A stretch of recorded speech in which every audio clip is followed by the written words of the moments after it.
What's up, everybody? Thank you for joining us today. We are excited and we want to welcome you to the inaugural Blaze weekly show. All right. The show today, we'll be covering a lot of things. It's crypto folks and crypto profit maximalists. We don't have any tribalistic views, and it won't be centered around any singular chains or ecosystems. But today we're going to touch on what's hot, and for this stream, it's Blaze. And we have a special guest, Maxim Broadcast, who's been graceful enough to join us. His account is and Don't Settle Won't Settle Media, and that is on YouTube and Twitter as well. So please subscribe and give him a follow as well. And without further ado, we're going to bring everybody on. That's my short little intro. So here comes everybody right now.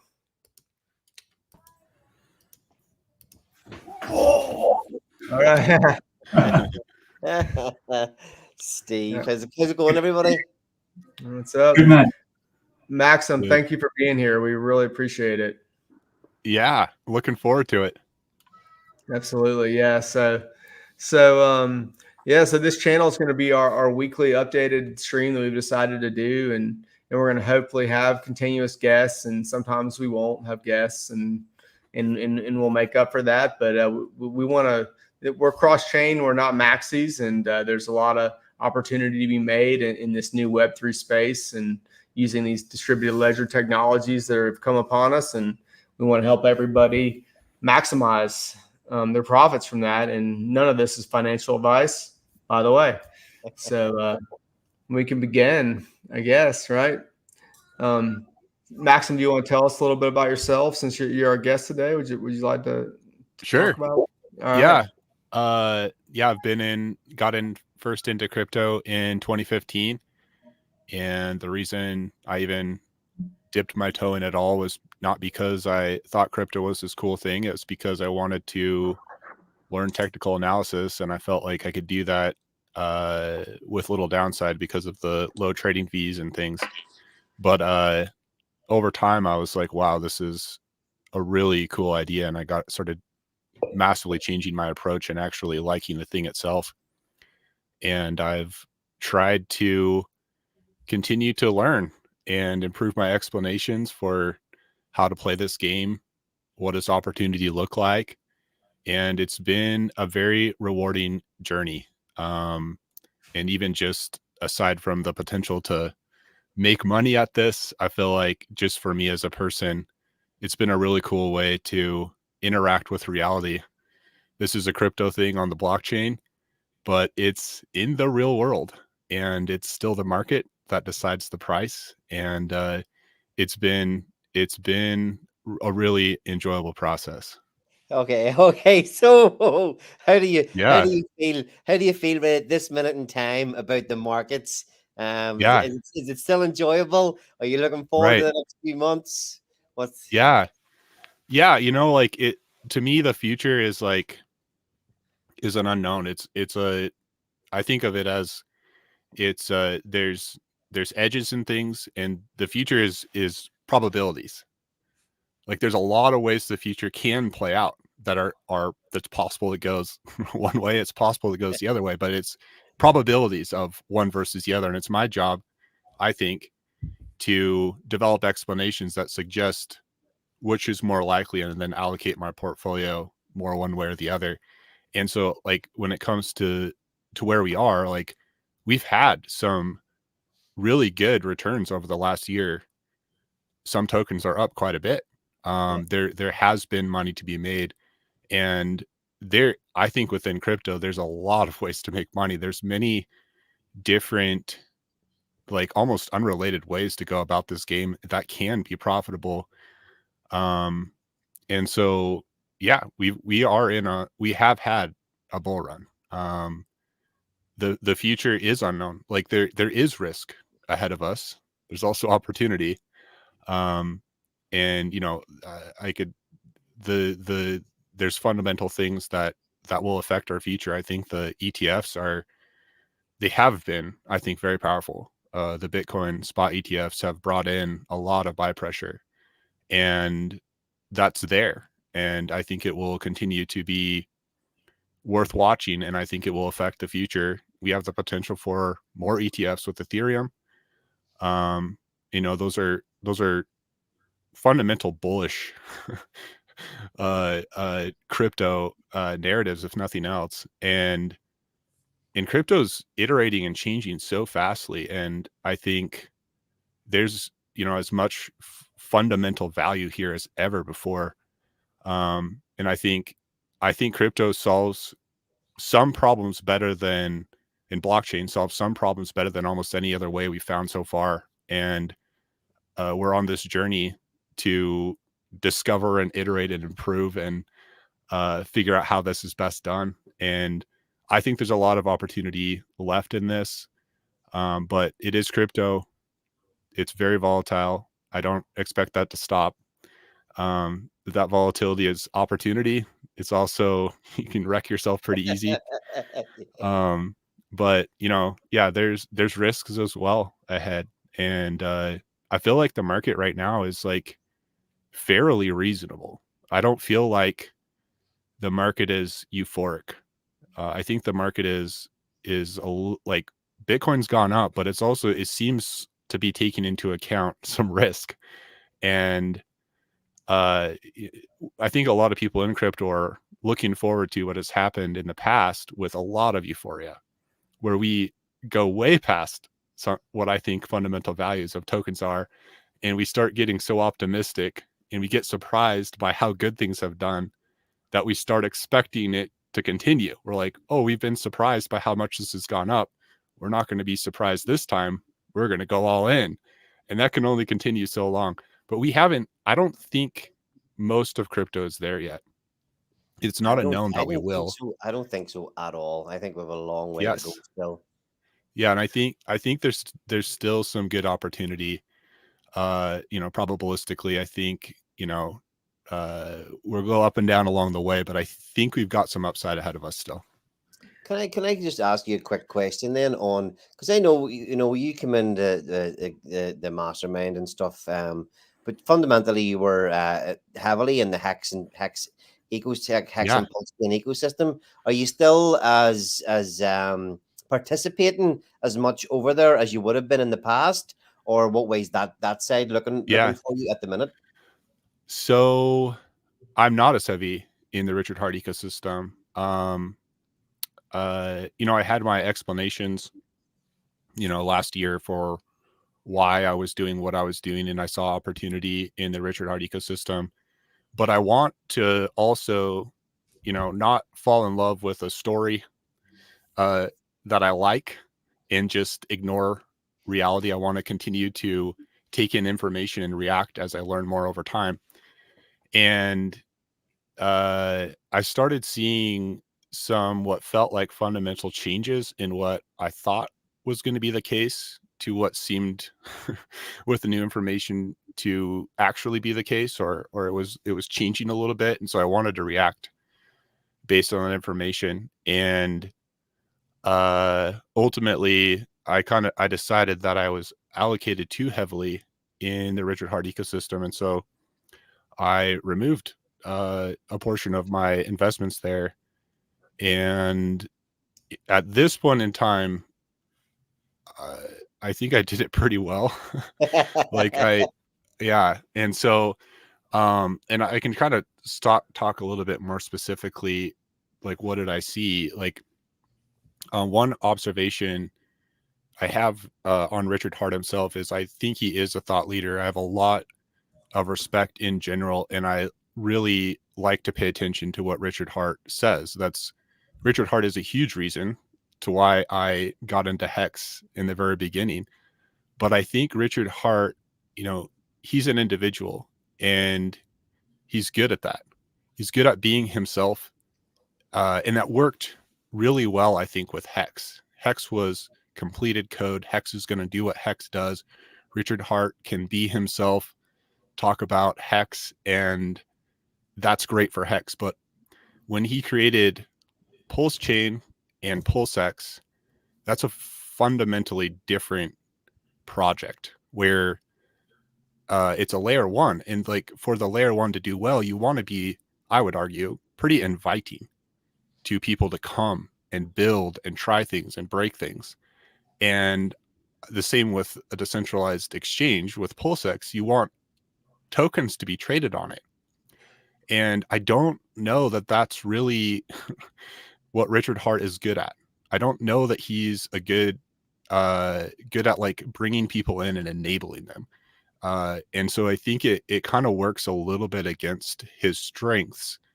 And that was always an unknown. Like that was kind of a concern I had very early on, but it's like, let's see what happens. And in the bear market, in the depths of it, I saw cool people building projects.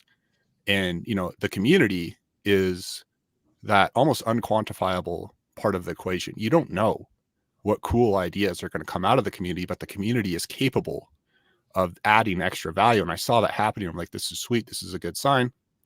But then I saw Richard Hart start talking more, and he had some comments on eHex, and he was kind of, instead of what I would love to have seen, which was encouraging the community, helping the community, he kind of hurt the builders.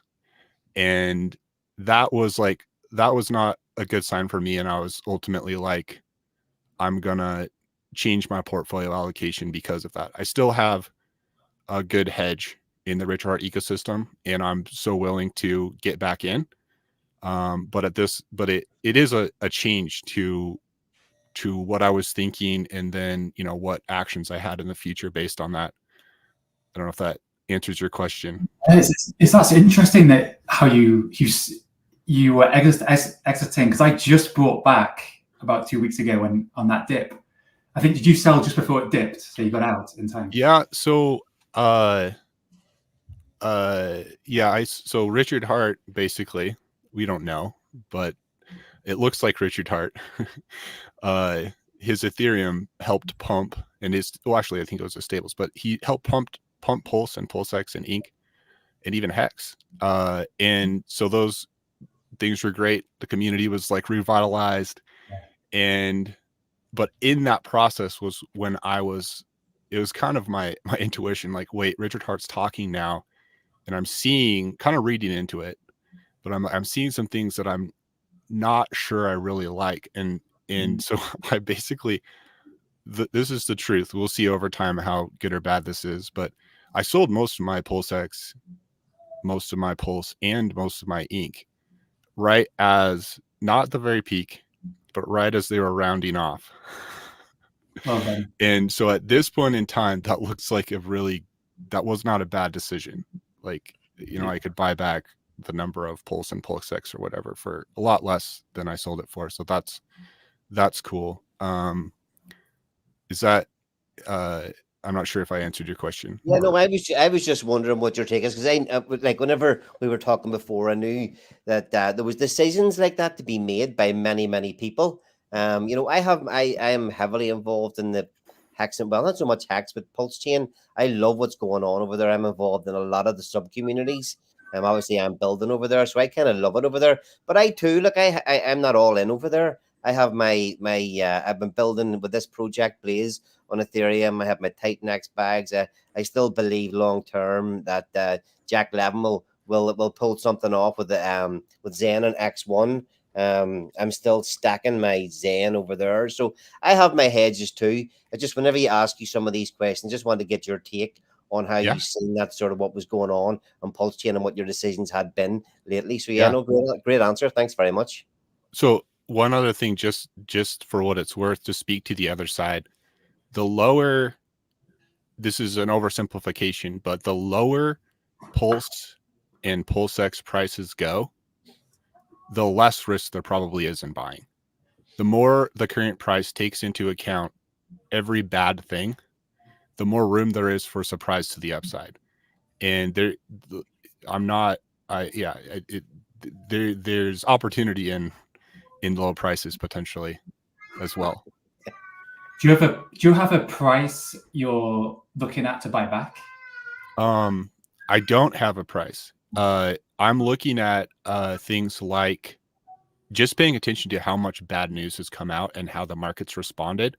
I think simple things like RSI, how oversold are we on what time frame, and even like what bad news has happened, what bad things have happened, how we responded, kind of, it can give a hint at how secure, how much bad is already in this price, and how likely is it that the weak hands have sold out. And it looks it's getting close, in my opinion, to a lot of the weak hands have exited. There's been a lot, and it was cool to watch the drone strike. How did the Richard Hart ecosystem respond to that when a lot of the market made shorter term lows? How did Pulse and PulseX didn't break the low that they'd made a few days ago when a large player exited, and that was like, oh, this is interesting, this is a surprise.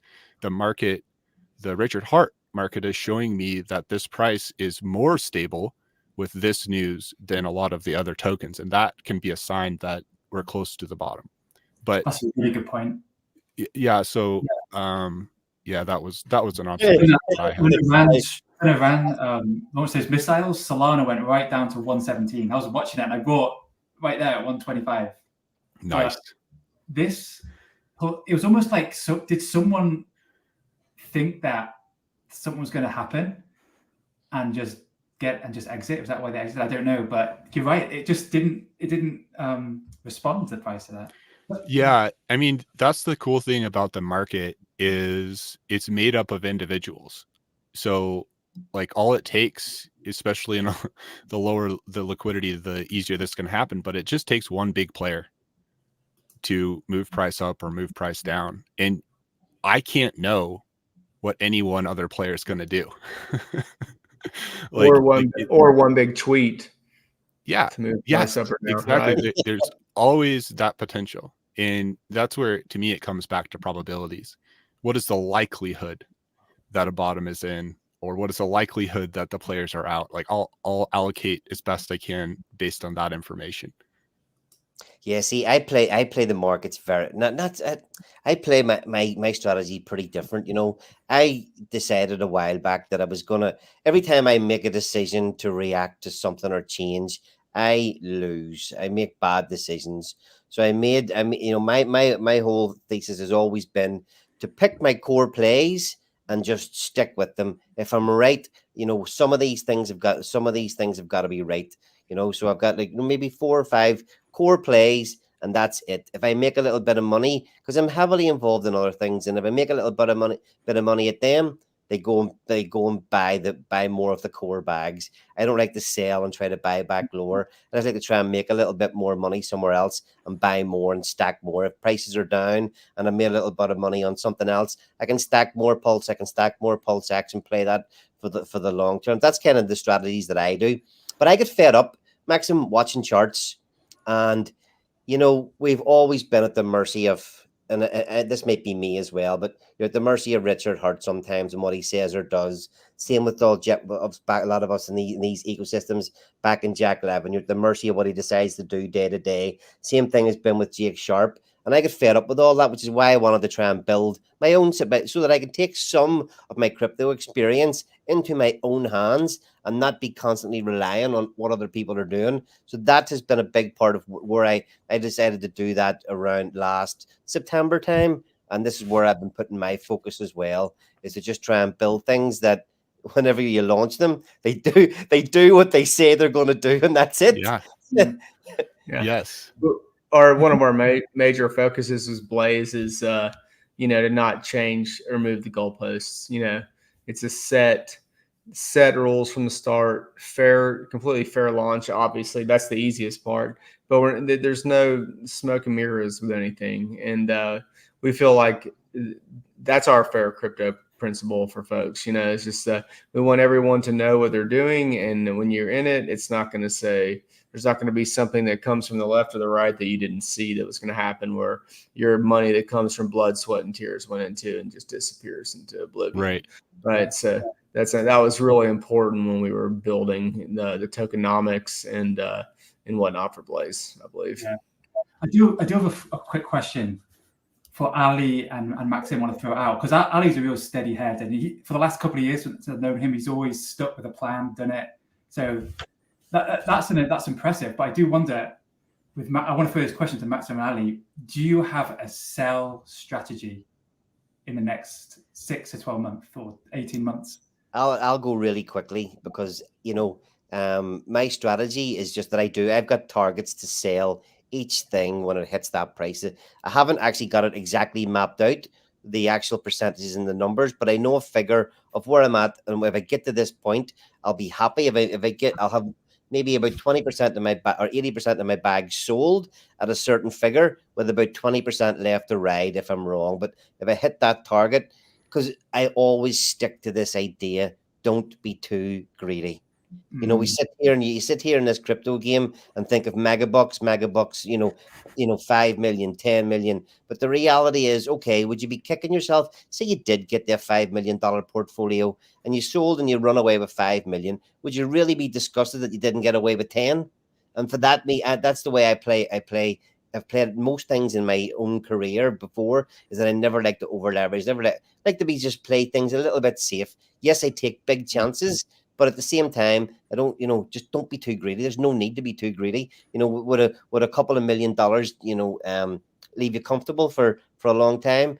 It depends on what you're looking for. But yes, just don't be too greedy that's my exit strategy. I've got those slit numbers, not in my head, but not on paper yet. That's, my sort of exit strategy. Yeah. I think it's a really good question. I think for a lot of people, it's probably best a personal decision. And the thing that I think is most important is, or at least it's really important, is that the person understands and accepts the risk and the consequences for whatever action they take. So if I'm holding, I accept that the price might go down. And if I can't, I should probably sell. And if I sell and I watch price just go up more than I could ever imagine, it's best if I accept that when I sell. It's worth it to me either way. And I think that's like, this game can be hard, because I don't perfectly buy the bottom or perfectly sell the top. And if I always look at what could have been, I will just be depressed all the time. That's a great point. Right? It really is. Yeah. You got to be happy with the decisions you make, and that's it. Yeah. You got to commit to them, have your strategy, commit to them, and, accept how the cards fall. Yes. Is educate yourself best you can, and based off whatever knowledge is out there, and accept your fate, whether it be wonderful or whether it be the complete opposite, but based off of all our experiences, can't speak for you, Maxim, but I know the guys in our group, we've had some, everybody's lost, some, and everybody's made some, so we're just trying to perfect what is always moving ball, with the blockchain and with the regulations and whatever else. And we're just trying to perfect that with Blaze. And so that's where we come in with Blaze. Yeah. Right. I will share one thing, because the guys watching, it only took me like 10 seconds to share. Check out, and I've shared this with Maxim before, because we talk regularly, and the guys, but check out the CBBI index. It's with Collins Talk Crypto. I checked that, and when that goes above 90, I'm going to start at least thinking about DCAing out. I'm going to start DCAing out, basically. And when it goes back below 10, I'm going to start buying again. So this CBBI index is a aggregation of multiple signals, and they come out with a number. And if it's high, the top of the bull. If it's low, the bottom of the bear. And it's simple. That's been my strategy for the last couple of years. I've been watching it, so check it out. CBBI, go to Google, check it out. Cool. Yeah, the Asian ETFs are going to be coming out too, potentially in Hong Kong and China, secondary to the ones that just came out. which created, I think, the all-time high that we just reached in Bitcoin. Then it kind of settled back down. Now we have these new ones that are potentially going to come out and create a catalyst as well for the market. And the halving just happened. So it's going to be very interesting. Very interesting. I think it could be a super cycle, and you might not see it that again after this because of the BlackRock, folks and the institutional investors getting involved. So this is the time, in my opinion, to make your stand as in the DeFi space, get involved. Cool. All right. So Maxim, one of the questions I got here is, what's your thoughts on TitanX and just how it's played out since launch? Just if you don't, would you be open to answering that? Okay. TitanX surprised me initially with how well it performed. I think it surprised a lot of people. And I've also been impressed with Jake, honestly. Jake's not an old dude, and I feel like he's given a gift of sorts of a very creative potential project, and he's looked at what is out there and given his own tweaks, and there was some opportunity to make some money off of TitanX, and I'm curious how TitanX continues to play out. Just maybe not so different from Pulse and PulseX. The lower price goes, the less risk there can be. If the price is taken into account, now it's reality. The market is facing reality of the inflation of TitanX. Like once that future negative potential narrative gets taken into the price, it's no longer a risk in itself. And Jake isn't giving up. Like he's still building, and you guys are coming out with projects, and so there's some real future. And so for what it's worth, I sold most of my TitanX in December. So as my mints came out, I was selling, and I started buying back in a little bit recently, and I don't know the future. It just seemed like it was a good risk reward, and I was willing to allocate that much to it. I did not touch the Hyper project until not that long ago, and just bought off the market. And so I'm curious. I don't think the story's over for these projects, and I hope they do well. But we'll see.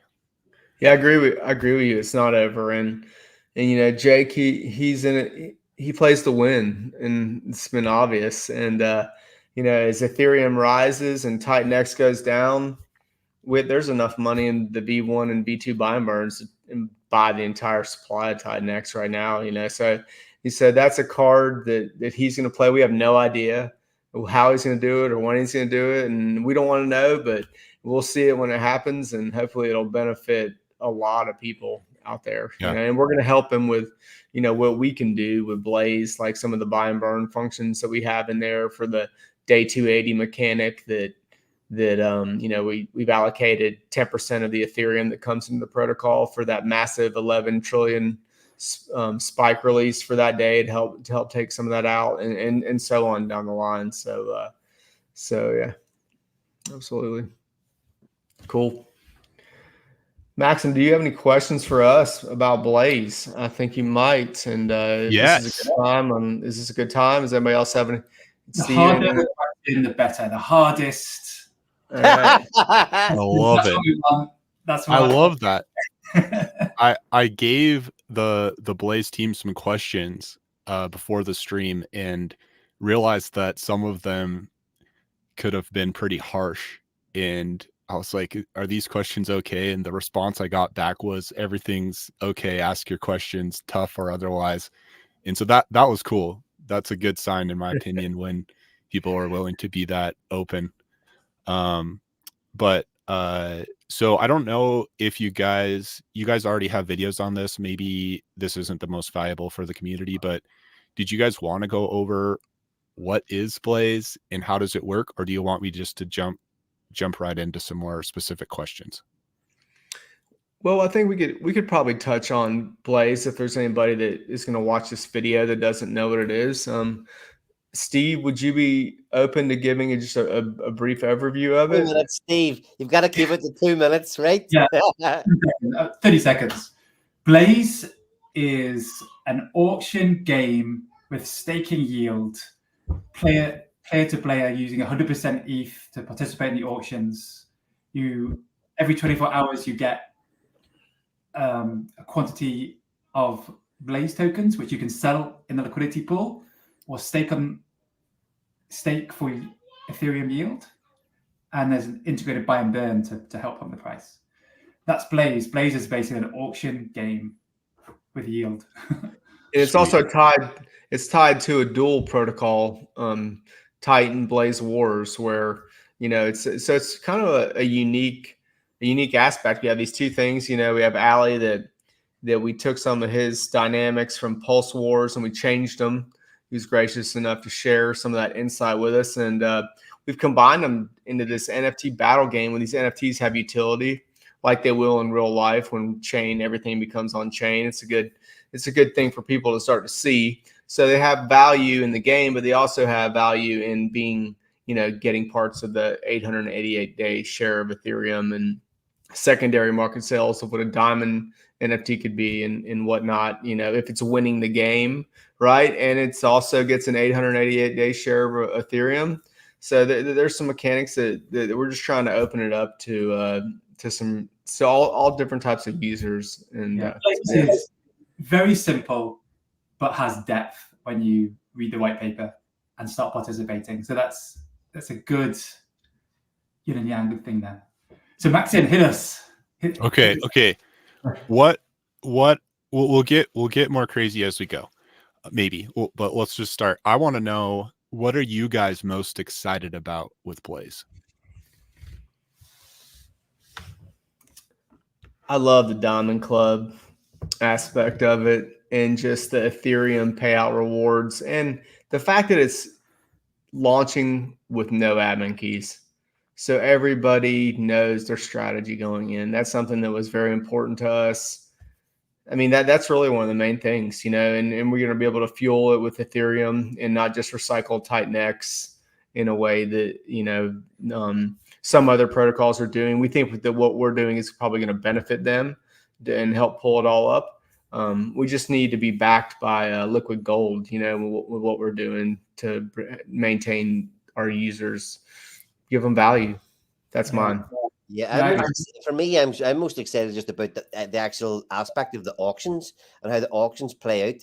The fact that the fact that there's not a lot of tokens that are available every day, and that the game will constantly change as to what the opportunity. There'll be much more in-depth opportunity some days than there will others, and the auctions just keep everybody guessing on a daily basis of when's right to go in. Do you DCA? Do you go all in one day? Do you wait for opportunities? You sit around waiting for opportunities. Other people may be taking all the opportunities while you're sitting waiting for too big an opportunity. So it's just for me, it's the auction aspects that I'm most excited about, just seeing what happens on a daily basis and what way that plays out. Yeah, that's brilliant. And I really like full decentralization. Nothing can be tinkered. It's particularly the buy and burn is just let it be. So as founders, we're going to participate like everyone else with the strategy at the beginning, and nothing's can change in the future. I love that. And I love the fact we don't get any of our own tokens either. So that's another thing, so we can't stake into the protocol and dilute the shareholders. And that's important to us. Because that's not right. That's one of my beliefs. Sweet. Yeah. So why should users give their Ethereum to get Blaze? Why give up our precious Ethereum for the Blaze token in the auctions? Go ahead, Steve. You're up on that one. Why give Ethereum? Because of course there will. I'll just go over the. Sorry. really quickly, there will be daily auctions for the Blaze token that'll deflate slowly. So the first day there'll be so much Blaze that people can enter a pool with their Ethereum to get, and depending on how much Ethereum is in the pool in total, your percentage of that Ethereum is your percentage of the daily auctioned Blaze that you'll get. So that's one way to get the Blaze token aside from buying Blaze off the market. So why should I enter in this and give my Ethereum into this auction? Yeah, absolutely. So that's a really, really good question, deep.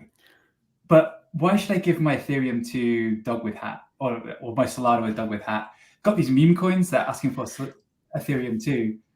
Some of them are dodgy. Mm-hmm. And sometimes when you give your Ethereum to another protocol, you end up with more Ethereum. So the goal when you go into Dog with Hat or Dodge or whatever meme coin it is, you're trying to increase your Ethereum. So I would say the first reason is you're entering a protocol to try to increase your Ethereum, because you don't just want to enter it for the sake of you love a TitanX so much that you just want to give your everything a TitanX. Otherwise, someone's going to build a protocol that has 100% TitanX to burn, and it's just it, and they're just better building. But so with Titan Blaze, with Blaze, every tokenomic is for we've made it for the success of the user, not Titan Blaze. Titan Blaze will be indirectly helped the more successful TitanX will be indirectly helped. TitanX will be more helped. I had 4 hours sleep last night. I told the boys, but TitanX is going to be more helped the more success Blaze protocol is. So our priority is to the user. We want them to be successful. So why give your Ethereum to anything? I think to myself, why do I give my Ethereum to anything? Because I want to get more Ethereum. So with Blaze, I want to get more Ethereum. I want to be the success. But will everyone be a success when they go into Dog with Hat and Dog and all these? No, not everyone is. Some people win, some people lose. You've got to have a good strategy. You've got to DCA out. You have to take profits and not compound to nothingness. So it's a game, just like a game with a meme coin. But with Titan Blaze, you're entering a game which isn't just luck. It's also strategy. So you can enter a meme coin, and there is some strategy because you can put your sell targets, but it could be rugged. Some of them are. With Blaze, it's not going to be rugged. It's audited. It's a good team, which is going to build on it in the future. We're going to continue the journey of more Blaze protocols. So yeah, good team and increase your Ethereum. That's what you really want to do. Yeah. That's what the main goal is, for these reward pools, to give value back to the user. And as the timing of this protocol, we're hoping it is the right timing as Ethereum climbs to whatever it climbs to. Would be more than you put in, but for a longer duration. And one of the things that's really unique that we did is I call them B shares in the tutorial for Blaze shares instead of T shares, just for fun. But so we'll call them the share rank. When you stake, it actually decreases over time, and so the longer out.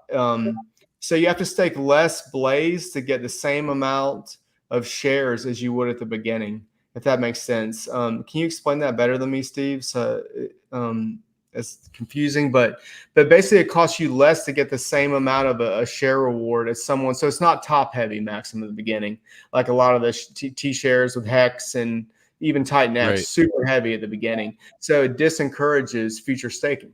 And that's one of the things we wanted to try to prevent is, try to balance out that. And we have a metric, and I'll put that, I don't have it right here, but I'm going to make a graphic and post it in our channels and whatnot.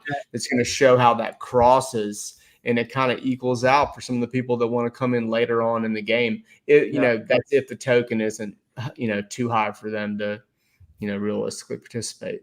Yeah, not on that point too. Just like DBZen, and you look at a lot of the users, there were some real successful users in DBZen who made some gains. They were lucky enough to make, some didn't, but some did. Blaze is DBZen on steroids. So we have better mechanics, improved tokenomics, eliminated the weaknesses. So if you like DBZen and like that kind of mechanic, you're going to like Blaze. And just what Justin was saying then, that what he just explained was one of the improvements we did, which we saw as a weakness in DBZen. So DBZen, a reaction to DBZen would be an observation of a potential problem with DBZen, which is that the early players in DBZen had a huge advantage, and it discouraged people from coming in later. And so when it comes to staking for Blaze, and a theory of how that could be better done is so when you stake your Blaze early in the contract, the power of the staked Blaze token slowly goes down, so that over time new users can still have a chance of being competitive for that ETH in the stake pools later on. So I think that's exactly what we did. Yeah. I'm curious, is there another change relative to DBZen that you guys made? Well, DBZen stakes weren't locked, so it was no real commitment to the protocol. Yeah, I mean, the only thing really that is similar to us in DBZen is we really like the auction mechanic, because you can't just come in as a huge whale and whales are good and whales are bad. That's a whole nother conversation. But you can't just come in and just scoop up everything and dilute everyone at one time. It's going to be really hard for that to do that. So Steve, this was really, primarily his idea on that. And so we've just kind of taken that mechanic and then we've changed everything else about it. I mean, I would say, would you guys agree that that's really the only thing that's relative besides to DBZen? Or Steve, a little more about that? What you just said, Justin, about this lock staking in DBZen, you could stake, but you could unstake at any time and then sell down the liquidity pool. With Blaze, you have the lock staking, so the stakers can't sell down. That's really massive, as well as early stakers not overpowering the staking pool because of the share rate decrease. And the third reason, which is pretty powerful, is reward pools are 8-day, 88, 288, and 888. They're dispersed around, not every day. I think that's going to have interesting gameplay and tokenomics. Sweet. How has Blaze been influenced by TitanX? Because I see some similarities for sure, but I see changes. I'm curious, what have your observations of TitanX been, and has that changed in how have you improved Blaze in response to surprises from TitanX? Does that make sense? Oh, Ali likes this one. No, I'm just laughing. A big part of that was obviously the decentralized ban burn. That was one fundamental thing that would change. The whole community was kind of I don't know if hoodwinks the right thing, but the dilution of the staking pools, the control of the ban burn, though the ban, I think, and this is something you've got to remember. You're asking about getting more ETH. The ban burn within the Blaze protocol can be very, very powerful. Blaze is getting locked up. It's getting used for other things with some of our other protocols. So the Blaze can disappear off the market quite quickly. And the ban burn, I think Jake did a really awesome thing with the ban burn. He took the ban burn, which is a great thing for projects, and took it to an absolute, completely different level. And we've tried to keep that, but not do the control of it, because that just community sentiment around that having such control over the ban burn. That was probably one of the worst things for community sentiment, was that control over the ban burn. So yes, we've got the ban burn. I think that's one of the most important things that we wanted to take from TitanX was the ban burn, and one of the things that we wanted to do completely opposite was the control of that ban burn. It's a very difficult thing from Jake's perspective and what he's trying to do, and I give him kudos for it, to try and balance the ban burn in a way towards perfected. But we were concerned that, hey, okay, maybe we perceive it needs to be adjusted, but what if we're wrong, right? And we make a bad choice, and this happens, and then we have to go, hey guys, well, we have to make another choice, and it's got to do this. And does that ever end? So what we wanted to do was, hey, this is what it is, and the cards will fall as they will, and that's one reason we're getting pretty much the top developers that there are and the top audits, and it's going to be launched with the renounced admin keys. And so we don't want that responsibility basically on our hands, because I think it's an uncontrollable variable. And we couldn't exactly, one of the reasons why we didn't use TitanX to go into the auctions is because we can't use a token with a variable that is so inconsistent. The models were just almost impossible. In addition to buying tokens, to gas fees, as we go into the bull cycle. That there's other reasons too, but it was just very hard to model successful tokenomics around something that was so volatile. So it was nothing against TitanX, but we just said, hey, we need to bring value, we need to stabilize it some. Yeah, when parameters are set at the beginning, the market can determine price, can determine factors, and that's what we want to do. The car's going to fall where they may, but we'll set the parameters at the beginning and then let it roll. Let's see what happens. So there. So how will the buy and burn work? What is it? What is the program that it runs on, and how does it decide when to buy and burn things?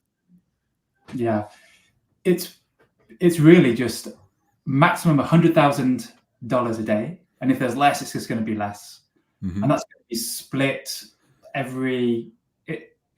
depending on how much there is. It's going to be split, so it's probably going to be like, if it's 100,000, it's going to be every 30 minutes, and if it's $4,000 every 30 minutes, if no one calls it, it's just going to roll over to the next one until someone calls it, because the reward is going to be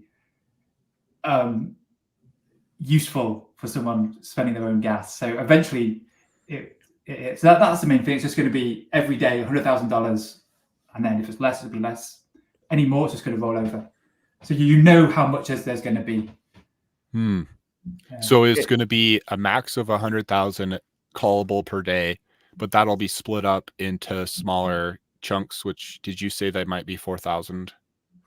Yeah. I don't have the exact one, but yeah, it's going to be. The first one will be $4,000.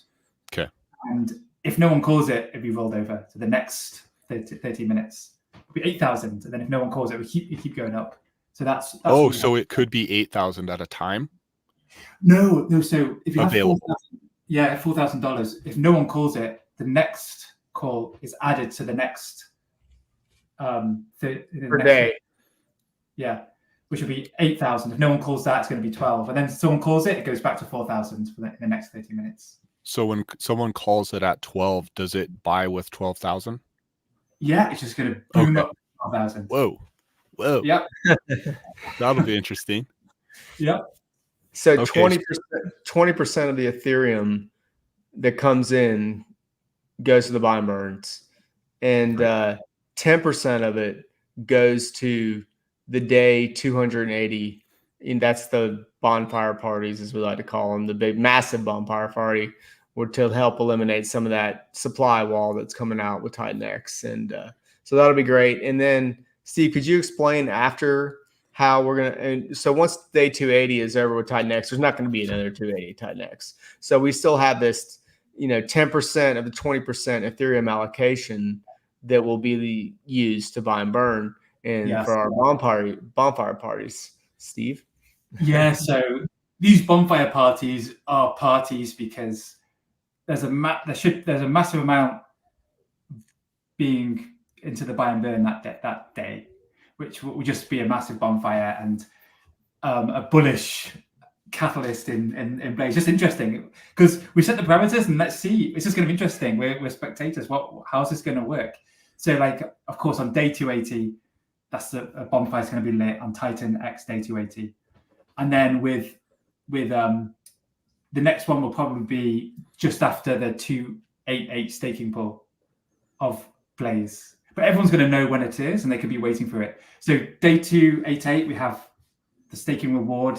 That's one of the pools. The next day, the bonfire is going to be lit. Boom, big explosion. So it's just going to be interesting to see what happens.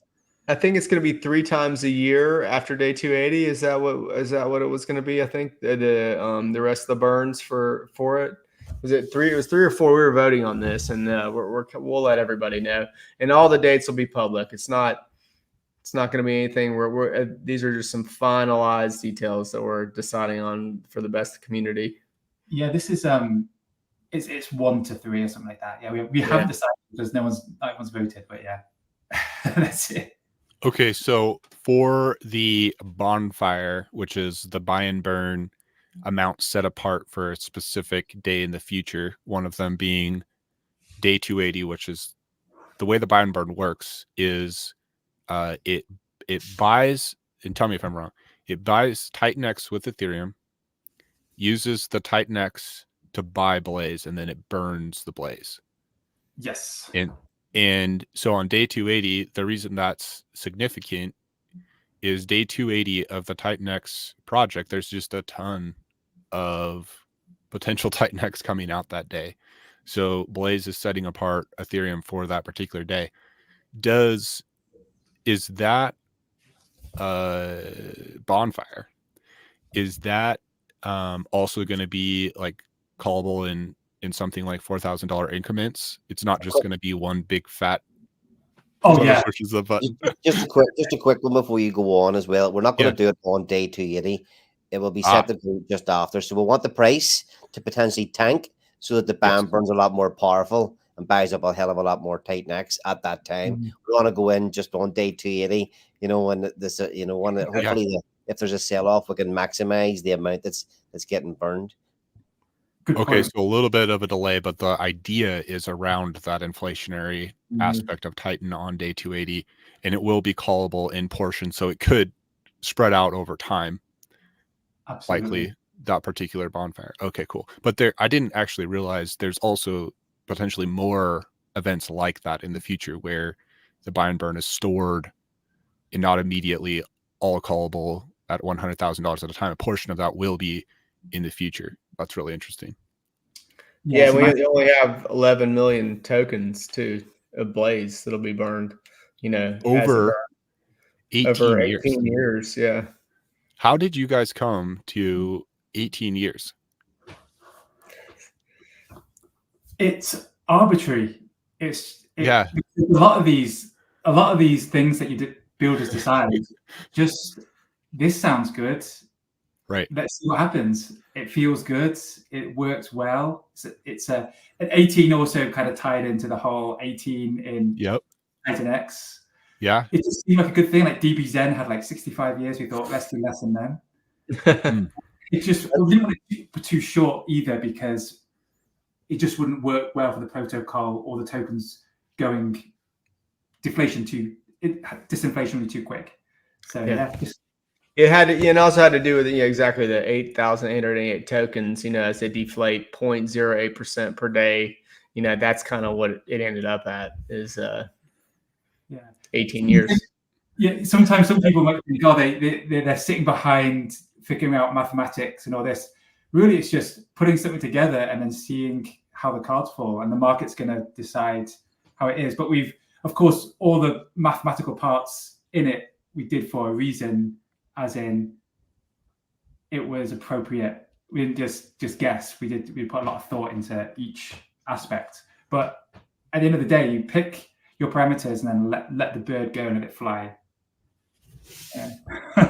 Yeah. So in terms of the amount of tokens, the amount in trying to figure out the amount of deflation each day versus that all those calculations were put together, and that's what the 18 years is kind of not too long, not too short. All the things just kind of fell into place together. But again, the bigger part of the decision at the start was how many tokens do we want and what sort of price action do we want?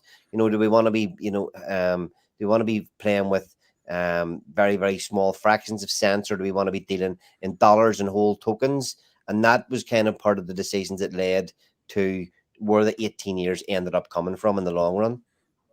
Yeah, you're right, because we went with a higher price rather than loads of decimals, and that was by design. So the starting liquidity pool is going to be about $2 when there's 14,000 Blaze paired with 30,000 Ethereum. Okay, sweet. One interesting thing for me that I'm really curious to watch how the market figures this out is you're going to have the market price of Blaze. So the auctions have gone on. Some of the Blaze that comes out of the auctions is staked for the Ethereum, but some of it will, I'm sure, remain on the market, and it's going to have a price. But alongside that, for 18 years is the ability to enter the auction. And there's going to be potential arbitrage opportunities in the auctions. And that's going to be really interesting to watch people play that out. And I'm really curious how that works, because there's the potential, I think, right, where on a day, if people aren't paying attention, you can have the whole day's supply of Blaze in that auction. If no one else enters, you get the whole pool. And I think does the platform, I think it might have a minimum amount of Ethereum to enter. I think that's set. It's a max power of 100, which would be 0.2 Ethereum, but you can create a multiple batch, so then it would just scale down maximum like to 0.1, and then you could just, whatever that percentage mathematically is from 100 power, kind of like Jake did, right, on TitanX, down to the least amount of Ethereum that I guess it would go through with a transaction. Does that sound right, guys? I mean, the least you can come in with is 0.002. So okay, there you go. So you could get the full day's auction on whatever day that is, if no one else is paying attention, for potentially a pretty good deal. But the cool thing about that, because I was like, well, that might not be good. But the cool thing about it, a cool thing, is that Ethereum that goes in to buy that Blaze for maybe a very good deal does still go back to the buy and burn and the stake payouts. So people paying attention and buying in is fueling the payouts over time, and it's interesting. Also, just think about that carrot that we fired out long into the distance, the 888-day pool. We're putting a pretty hefty chunk of money out into that pot for the future. With what we have other ways of, we've got, there's a requirement to max stake 4,000 Blaze tokens, which won't be easy to get at the start, So that's built in there. There's a lot of games that the users can come in and play and tweak and figure out as we go along. Yeah, it'll be, and you also, because of the stake payouts, I think you're going to have a price floor, because it's going to be, if the price of Blaze falls below the stake payout Ethereum, there's an arbitrage opportunity. And just like TitanX, that's a pretty cool attribute, that it's unlikely to go to zero as long as there's Ethereum. It's a game worth playing as long as there's Ethereum in the stake payout pools, which is cool. Okay, so you guys touched on this. I'm curious if you want to say any more, but are you guys planning on launching on other layer ones? Yes, 100%. Yeah. So look, we've got a lot of stuff going on. We've got building Pulse Wars over on PulseChain. We are building something very, very similar. It was originally going to be Titan Wars, where people were putting Titan in to play this game, but we're going to tweak that slightly to benefit our own protocol more and to take more advantage of bringing in the wider ETH community. There's a very busy, very wealthy NFT community on Ethereum, and that's who we're going to target with this game. So that's another strategy of what we've got going on. Then we do, because as a team, we're heavily involved in Ethereum, in Zen, and also over on PulseChain. So we've already kind of lined up 2 protocols ready to go, and we'll touch more on this if you ask us. There's this whole 8%, 16% question that many people come out with, where the money's going. We're going to use a lot of that extra 8% to help us fund and manage and build these other protocols. Yes, we put our own money in and all that carry on, but yes, we have 100% plans to go to PulseChain and also X1 whenever it launches, and that is rolled back into again of how we trying to benefit the users that come into our ecosystem. We're trying to not only help the TitanX ecosystem, but we're also trying to build our own little ecosystem that is also multi-chain, where we are invested, where we want things to do well. So yes, absolutely. PulseChain, here we come. X1, hopefully, here we come. Sweet. That's cool. And there's you as a user will be looked after in certain ways as best we can. If you participate at the start, there'll be benefits for you when it comes to these other protocols on other chains. Yeah, day 1, X1, Blaze will be there. Day 1. Whoa. And I wish we could share that's part of the plan. Yeah, the secret recipe for PulseChain. We can't even say that one, but this is a whole. It's all Blaze. It's not the same things, So, and it's going to be very interesting. And I think a lot of people are going to be very happy with PulseChain. What happens over there with PulseChain and Blaze? So, and the future is unlimited. So we're excited about that. That was cool. And if you have the ability, I always want to be careful asking questions like this because I don't want expectations of profit and things like that. But if you have the ability to tie in some incentives to play Blaze on Ethereum for the potential to be benefited in some way for playing Blaze on PulseChain or X1, that would be interesting. That would be, I don't know if you are going to do that, but that would be, an incentive to pay attention now. Pay attention. Okay, cool. Okay.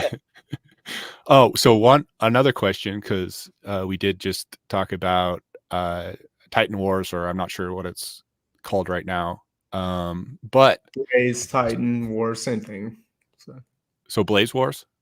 Yeah, we're going Blaze Wars just because we're morphing into Blaze 3 Labs, as a development company, and we just want to keep our brand like that so it doesn't get confusing. And we know we started with Titan Wars, and it still is in a sense, but yeah, it's the same thing. And we'll update everything for everybody. But go on, Max. I'm sorry. Okay. So Blaze Wars, you have the ability to get NFTs, and I believe it's 28 NFTs or a diamond NFT, and you get entered into the payout, the Blaze payout, the Blaze 888-day payout. So I can see how Blaze Wars is benefited by Blaze. How is Blaze benefited by Blaze Wars? We're not ready to release that stuff yet because we're still working. Only because we're still working out our own tokenomics for how we're going to run the game with the Blaze token. So we haven't actually we can't give that away yet. That's a fair answer. You're still most likely it'll be burning. We'll be burning some things, burning some things that need to be burned, and bringing value to the user, and maybe in that realm. Okay, so you're thinking through that dynamic potentially. That's cool. Yeah. Okay, so this was the question that I asked that I thought might be offensive, which you've touched on already, so it's not going to be a big deal. But when TitanX first came out, I was looking at what TitanX was, and it looked like on one hand, I thought it was a gift to the community. It was a creative, resourceful idea on how things can be done, and I felt that there was a portion of the blockchain community that wanted what TitanX potentially offered, which to me seemed like a kind of a player versus player game where you buy into this, But the Ethereum in the payout pools, the Ethereum that comes back, which I think a lot of people actually want, isn't coming out of nowhere. Which sometimes I feel like it's easy to get caught up into the buy and burn, get caught up into these different dynamics and think that somehow it's creating value, which I don't think it's not adding any more ETH. It is, I think, mostly zero sum, that if one person pulls out Ethereum, that's one Ethereum that someone else can't have. And I think Blaze is similar. Like, it's not creating Ethereum. Like, the Ethereum that goes in through the auctions is the same Ethereum that comes out through the stake pools. And so people are competing against each other in a sense. But I like already the words you guys are using. And I think Steven answered this kind of question at the beginning of this. Even just calling Blaze a game, I think that word was used, and that's kind of how I think about it. But I didn't know if you guys wanted to talk to that. Is that right? Like, is this zero sum? Is it player versus player? All cryptos player versus player. Come on. Steve, what are your thoughts? Ali summed it up. It's all player versus player. You go to a meme coin, you're player versus player in the liquidity pool. You know what I mean? This is a complex game with a greater aspect because you got a liquidity pool, you got staking rewards, you're fighting for auctions. There's a lot of moving parts which you got to make a strategy for. Like, I played Crabado when it came out a couple of years ago. It was a NFT game, and it had a lot of moving parts, but you had NFT pictures, and you had to mine, and you had to decide who to breed, and this is just another. All the moving parts we have give an ability to create a strategy and hopefully increase your ETH. Yeah, I think the thing is as well, but people are their own worst enemy as well, Maxim. Even by people putting their ETH in, some of the ETH in the system will be locked away for a long time and actually given time to appreciate and value. And not only that, not everybody has to, go into the staking pools and try to play that part of the game. We've got other things getting created with Blaze Wars and with actual buy and burn and the appreciation of the Blaze token. So maybe, is it zero sum? I don't know if that's the right answer. What the right answer is? It zero sum or not? It's certainly not zero sum if prices go up in value and certain people make good moves at certain times. I think if it weren't for Ethereum being Ethereum and us entering into the stages that we are right now for the potential cycle that we're going to be upcoming, I think it gives participants a lot more chance of not just getting, a one ETH in, a one ETH out, right? That one ETH is going to be a 3x maybe or a 2.5x, in the reward pools. And that's just kind of, it's in that aspect, it is a leverage play on Ethereum, right? Kind of like TitanX was in a sense. So we're hoping that the value of Ethereum increases, and we're betting on.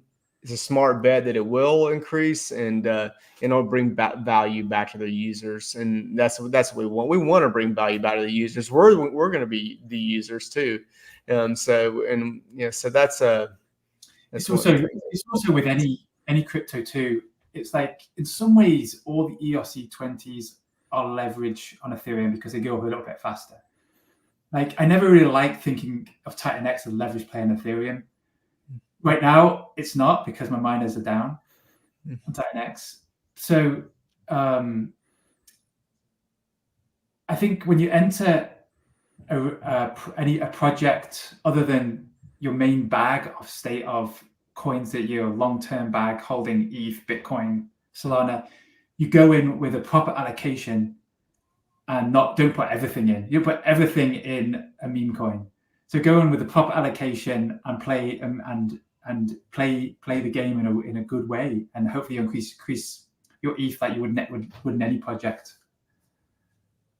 Yeah, well, that's one thing I like about what you guys are saying is the transparency. It is code running, and I don't see like some hidden unfair attribute. Like, you know what you're getting into with this. Just, you know, in that front, you know, the users can decide if they want to play this game or not. Yeah, and you see, and again, it's like all these things, Maxim. Yes, it's going to rely, just like Titan, it's going to rely on the constant supply of ETH coming in as well. You know, and we have got to do our job as to engage with community, to build community, to build trust, all that kind of stuff. We got to do all that and keep the ETH flooding coming in. But the big part of that is that, and you touched on it yourself, is that the game theory that the auctions bring. If a few people decide, oh, well, it's not really, and remember that a lot of the Ethereum that comes in at the start is getting locked away in the distance. So our opportunities continually could pop up on quieter days to get Blaze at a good price. And at that point, it's not really a zero sum because there's different prices. People are coming in at different price points. So if somebody comes in one day and comes in the next day at a lower and gets something at a lower price, is that take away from the zero sum kind of thing, you know? I don't even know if I'm explaining that properly, but you kind of get what you see. Do you understand what I'm trying to get at? No, I don't know if I could say back what you were saying. Yeah. Okay. Anyway, look, the auctions, I think, bring that little bit of opportunity that on quieter days more ETH can come in. The opportunity is going to be there to scoop up Blaze tokens and get maybe big chunks off the reward pool at cheaper prices on certain days. Well, it's really interesting because it does give the opportunity for surprise, and it seems like the probability, like it's a downside protection against this project being pushed aside and not looked at. If one person puts in Ethereum on the first day, there's Ethereum in the 888-day stake payout pool. And if there's ever another person along the way that wants to enter the auctions, they're then putting Ethereum in another, even farther out, 888-day pool, because those just perpetuate, right? Is that right? Or that's not true, right? Because that will go again to the 888-day pool. That's true. I changed my mind, but they're adding again to those stake pools out until we pass 888 days. And then it starts over, and if one person enters, it pushes it out another 888 days. Okay, there we go.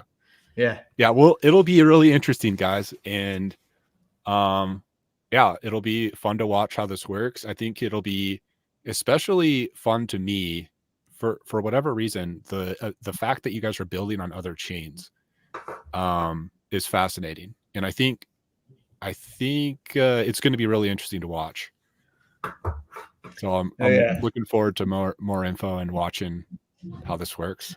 So just a quick one as well. You know, we wanted to keep in. You know, it didn't. One of your questions did have that little bit of, you know, the what does Blaze get from actually staying tied? That even that little bit, the TitanX.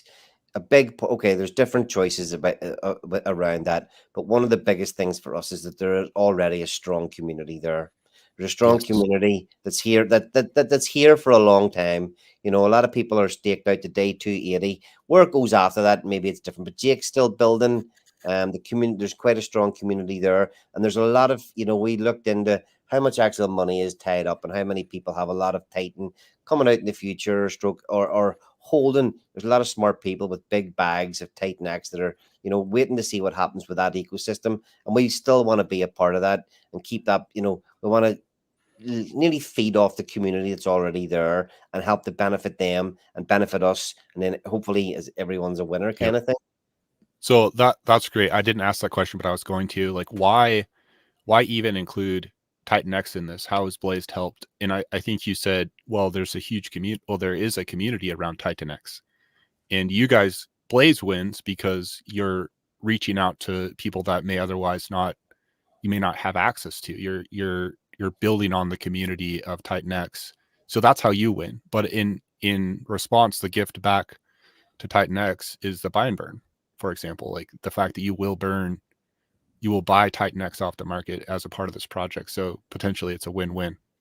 That's a good answer. And our V2 liquidity pool. Go ahead, Ali. And after that, you know, and again, you know, we've got a good, strong team that can adapt and do different things. We know Jake's building away at the X28, the Omni-chain, and who's to know what way those things will tie in together. We can't say anything on that now because we don't know exactly what it is he's building. And this is another thing. People in the community, some people in the community seem to think that even having been in Jake's mastermind, and you were in it, we never got any insider information at all. You know, even being there for a couple of years, I got no insider information to help me plan any TitanX better than anyone. Little bit disappointing, but hey, you know, it is what it is. But yeah, I mean, there could be massive opportunities for us being tied in. Jake comes out and nails this next X28. You know, he's got plans to go multi-chain, omni-chain, whatever you want to call it. But again, that's another thing where the two things could go hand in hand and help each other. You know. Yeah. Steve, did you want to touch on that V2 thing that we changed and just to get that clear? Yes. All right. One more thing. I need to bounce here. Listen, thanks very much for your time, Maxim. Really appreciate you coming on. Really enjoyed that conversation. Thanks, Ali. That was fun. Yeah. Cheers, Ali. Go take care of that little one. Yeah. So, just what Ali was saying, the V2, we changed from V3 to V2. So Uniswap. Yeah. Yeah, and basically the thought behind that was the V2 is going to have thicker liquidity pool because everything's going back into the Uniswap V2, so it's going to become thicker. If it's V3, you collect the fees, and then what TitanX did was collect them and then buy and burn them, which is fine. It's another different strategy, but we preferred V2 gradually thicker pool. So yeah, and then. The fees from the Blaze to Titan V2, there's still going to be fees, right? From that pair. And I think those are going to be burning TitanX. Is that right? Buying burning TitanX, or what are you doing with the fees? Oh, exactly. So in V2 works differently than V3 because in V3 you can pull the fees. Oh. Yeah. But in V2 you can't pull the fees. You have to pull that entire liquidity. Right. Okay. Yeah. So it's just going to be growing there. Oh, I understand. I understand. So we get a thicker liquidity pool for the pair, so it'll be more attractive and everything. So. Okay. Cool. Yeah. That was just recent. Like we just that was like 2 weeks ago. And it's like, can we please change this? And they're like, it's Steve's idea. Brilliant. Wow. Really interesting. That's another iteration. That's a derivation from the standard. It'll be cool to see how that works. Yeah, it was just someone in the forum actually challenged us on it, and I thought, wow, brilliant idea. So yeah, great way we implemented it. Good stuff. Right on. Well, those are the questions that I had. Yeah, awesome. Well, Thanks, man, we really appreciate you coming on today. It's been fantastic. Love talking to you. We talk regularly outside too. Really appreciate you, and just thank you, man. Thank you. Yeah, thanks, Maxim. Thank you for doing this with us. And I know all the guys on the rest of the team spread out all over the world. You know, they're gonna watch when they wake up or sleeping or on streams and just a little bit when they land. But we're grateful, and we hope maybe in the future when things get going, we'll be launching soon, guys. I mean, we are launching very, very soon, and we'll let you know. We just don't want to give a date, right, and then have to change it. So we're gonna make sure everything's ironed out. But I mean, we're hoping a couple weeks, man. I mean, yeah. So thank you. Thanks, you guys. Thanks, everyone in the chat too. All right. Take it easy. Take care. See ya. All right. See ya. End stream now, right?